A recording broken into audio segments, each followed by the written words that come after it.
Hi there, traders. This is Brad Gilbert with the FX Market Insight for Thursday, the 9th of July.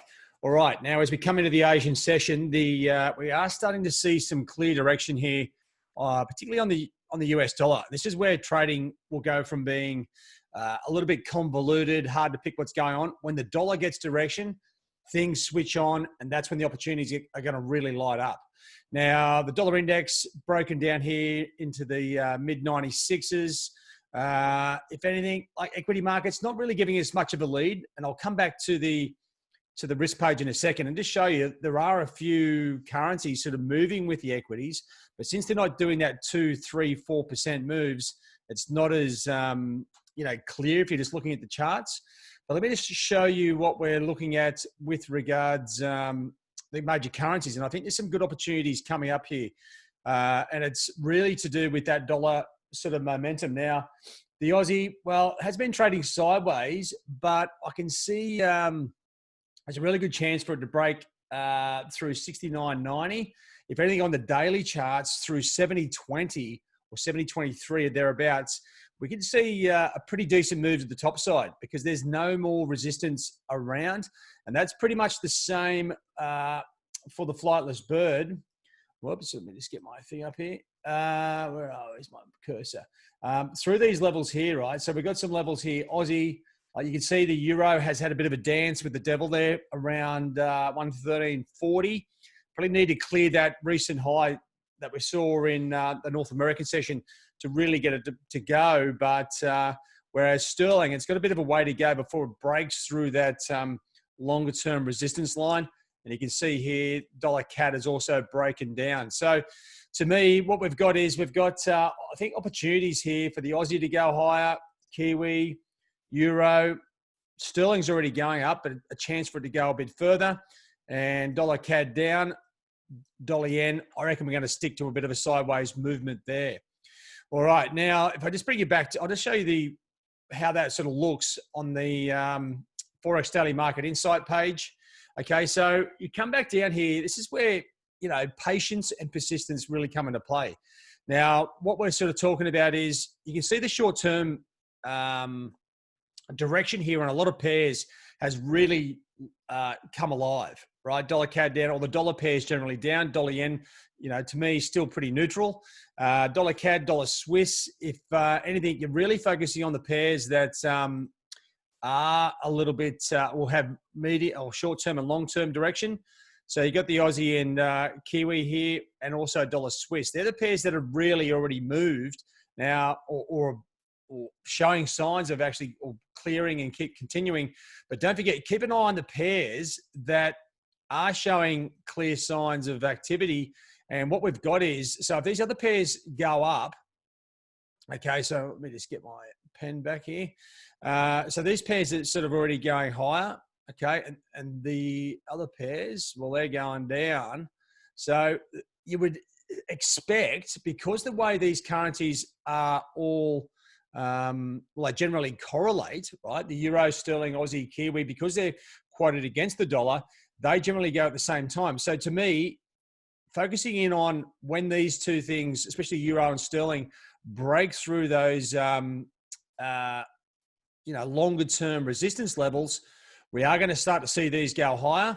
And this is the way you sort of track down where those good trades are. And we've got some resistance levels here to focus on. Now, obviously, when you look at this, the euro is much closer than sterling.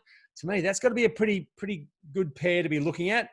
Now, I know the news is a little bit, it's all about the coronavirus at the moment, right? And there's a lot of weird activity here.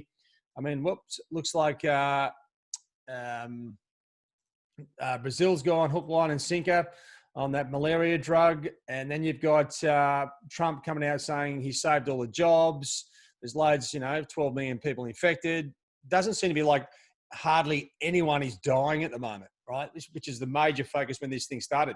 The media are the biggest problem, because there's so much artificial fake news. They're just trying to keep that fear factor going.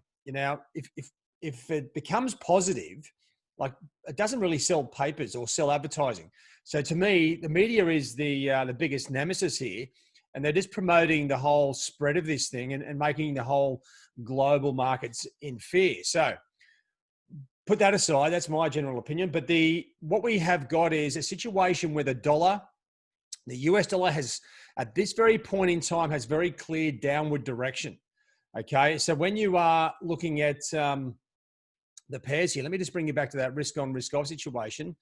You're trying to focus in on the pairs that are sort of moving or about to move. And that's what I was just focusing on, the long-term charts there. If you come back to the risk on, risk off profile, right, you can start to sort of get a bit more of a clearer picture here about what is going on now. Equity markets, a little bit positive in the US. You'd expect that to follow through into the Asian equities and correct yesterday's sort of maybe weaker data or weaker move on the European equities. Now, what does it do for risk on? Well, it's very hard to see what's happening here, risk on, risk off. Okay. Once again, it's not, the moves in the equity markets are not significant enough to make that the driving force.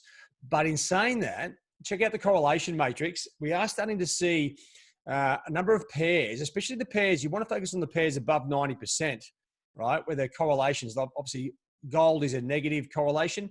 Aussie yen, a positive correlation.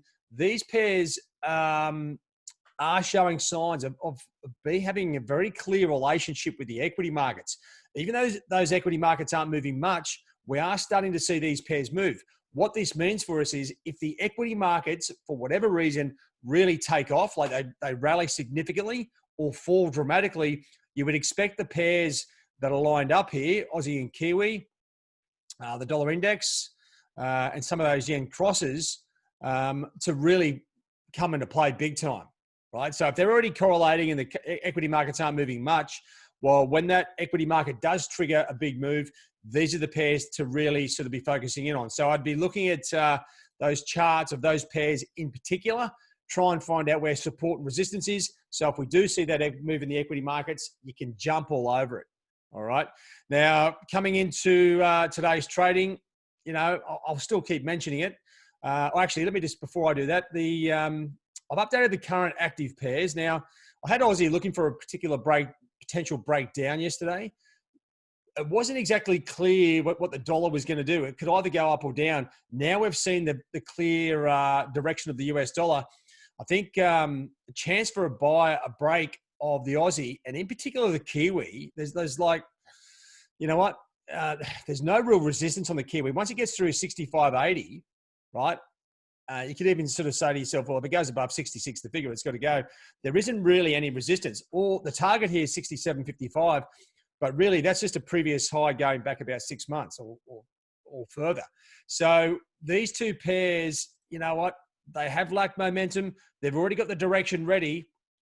All we need is that weaker dollar and an increase of virus infections in the US could be the catalyst for that big dollar sell-off. And I can see a lot of these pairs moving. So coming back down to the macroeconomic data, okay, this is actually quite interesting. It's not really impacting consistently enough to really, you know, put your hand on your heart and say, look, you know, I've got strong Kiwi data here, I'm buying Kiwi. But what we have is we've got direction on the Kiwi. If there is some sort of improvement here on the NBNZ business outlook numbers, we've already got direction. This could be the little, you know, the straw that breaks the camel's back. This could be the catalyst for that move higher in the Kiwi. Chinese data, well, you know what? I don't know where to place China at the moment. You know, with all the anti-China stuff that's going around globally and the aggressive move that China's making on Hong Kong, etc., it's really thrown that whole Chinese thing into disarray. Does weaker CPI numbers in China affect the Aussie Kiwi? Well, maybe. But once again, stronger numbers, so stronger NBNZ business outlook. Let me just clear that screen.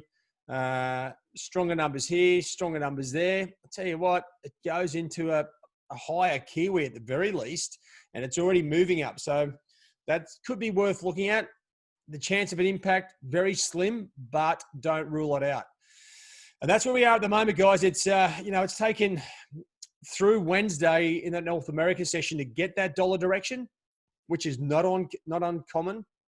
Usually by Wednesday, we're starting to get a very clear idea of what the dollar's doing. And at the moment, it's popping its head up. So just keep a close eye on on your currencies, because this is where trading becomes a lot clearer. All right. We may only, and you know what, with all these geopolitical events going on, the moments of clear direction are smaller at the moment because the next news item comes up, quashes the move, and we're back into that range. So look to take advantage of these when they're on. And at the moment, to me, it looks like we've got some activity. All right, guys, have a good trade day. Cheerio.